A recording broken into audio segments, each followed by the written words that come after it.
창세기 14장 17절에서 24절. 멜키세덱. 살렘 왕 멜키세덱. 그는 지극히 높으신 하느님을 섬기는 사제였다고 합니다.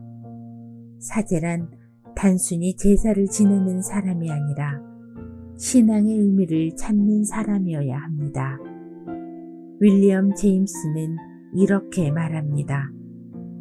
인간 삶의 다양한 경험들은 절대 관념적이고 논리적인 영역으로 이해될 수 있는 것이 아니다.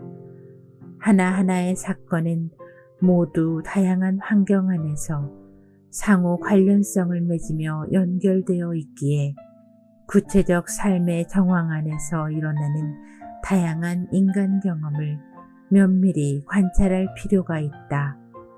특히 종교 현상은 정적으로 고정되어 멈춘 현상이 아니라 끊임없이 역동적으로 움직이는 현상이기에 지성적, 논리적으로 이 개념을 파악할 수 없다.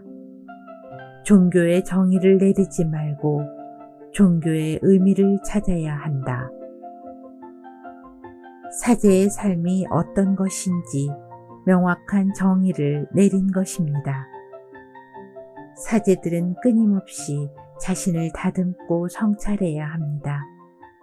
왜냐하면 자칫 어긋나면 신을 섬기는 자가 아니라 자신이 신이라고 주장할 수 있기 때문입니다. 즉, 사이비 교주가 되는 것인데, 사이비 교주들은 멀쩡한 사람들을 종교 중독자로 만드는 경우가 허다합니다. 중독이란 표현은 술이나 약을 대상으로 흔히 쓰이지만 종교도 중독성을 갖는 경우가 허다합니다. 중독이란 말은 일상생활에서는 별다른 의미나 맛을 느끼지 못하지만 특정한 것, 약이나 술, 종교와 같은 대상 속에서 생동감과 존재성을 느끼는 것을 의미합니다. 물론 공부에 중독되거나 일에 중독되는 경우도 있지만 그런 경우는 긍정적 중독이라고 하고 약이나 술에 빠진 경우는 가정이나 일상의 삶을 포기하는 자기 파괴적인 삶을 살기에 끊어야 한다고 하는데 종교는 술이나 약 같은 것과는 차원이 다른 중독성을 가지고 있습니다.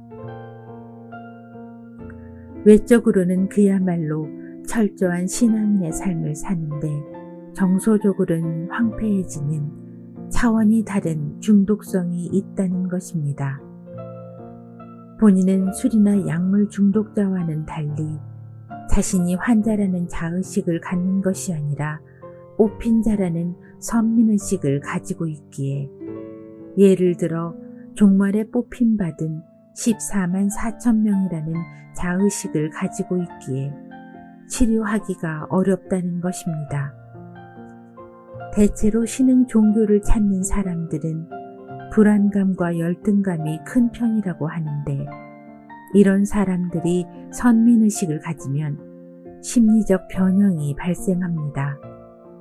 선민의식을 가진 상태가 심리적으로 우월 콤플렉스가 작동하는 상태가 되는 것입니다.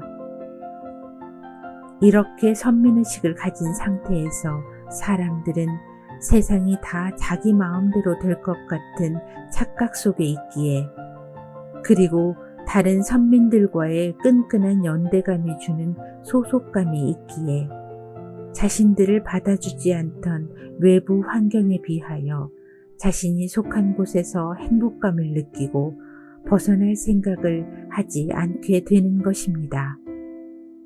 그리고 자신을 환자로 보는 사람들을 오히려 사탄의 세력이나 자신을 박해하는 종말의 적그리스도들이라고 여기고 자족한다는 것입니다. 이런 자족 상태, 자존감이 넘치는 상태에서는 교주가 신성시 될 수밖에 없고 신흥 종교의 교리들이 진리라고 여길 수밖에 없는 것입니다. 많은 신흥 종교 교단들이 자신들의 교주가 신적인 존재란 사실을 입증하기 위해서 여기저기서 성경 구절을 인용하여 짝맞추기식의 교리를 만들어도 전혀 아무런 의심도 물음도 갖지 않는 것은 이미 정서적으로 중독 상태에 있기에 그런 것이라고 여겨집니다. 신흥 종교가 중독성을 갖는 것은 기적과 개인적 체험에 대한 집착도 원인 중 하나입니다. 교주의 기도로 병이 낫는다던가 일이 잘 된다던가 하는 일들이 발생하면 심리적으로 불안한 사람들은 전적으로 교주에게 의존하고픈 마음이 생길 수밖에 없습니다. 물론 종교인들에게 있어서 개인 체험, 기적 같은 일들은 필요한 것입니다. 신앙생활이 학문적이고 논리적인 삶, 이성적인 삶만을 의미하는 것이 아니라 하느님과의 만남을 추구하는 신비적인 면이 있기에 이성적 차원을 넘어선 체험은 신앙생활을 한 단계 높이는데 아주 중요한 기능을 합니다. 문제는 그런 신비적 현상에 집착하는 것은 여러 가지 심리적 부작용을 낳는다는 것입니다. 그래서 일상생활, 일반적 관계에서 부적응적인 모습을 보일 수 있습니다. 학교를 그만두거나 직장 생활을 포기하고 기도만 하는 등등의 모습을 보인다는 것입니다. 물론 이런 일련의 선택은 종말에 대한 긴박감이 원인이기도 합니다. 즉, 여러 가지 요소들이 신비주의에 대한 집착을 강화시켜서 일상에서 스스로를 소외시키는 결과를 낳는다는 것이지요. 이런 종교적 피해를 막기 위해 지도자인 사제가 늘 깨어있는 사람이 되어야 하는 것입니다.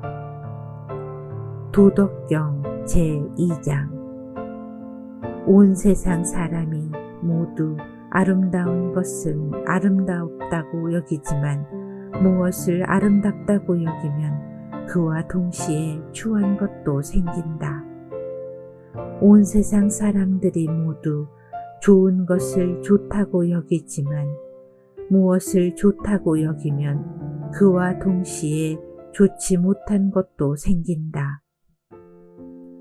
어느 한쪽을 인정하는 것은 다른 쪽이 있다는 의미를 함축하고 있기 때문이다. 모양 있는 현상과 모양 없는 근원, 어려움과 쉬움, 길고 짧음, 높고 낮음, 맑은 소리와 탁한 소리, 앞과 뒤, 이런 것은 모두 상대적으로 동시에 생긴다. 그러므로 진리를 깨달은 사람은 무슨 일을 하든 욕심을 부려 억지로 하지 않으며 누구를 훈계하거나 가르치려 들지도 않는다. 온갖 일을 하면서도 누구를 부추기거나 잔소리를 하지 않고 무엇을 만들어내도 자기 것으로 여기지 않으며 일을 하면서도 뽐내지 않는다. 무엇을 완성해 놓고도 거기에 집착하거나 자기가 무엇을 했다는 생각이 없다. 그는 어디에 머물려고 하지 않는다. 그래서 영원하다.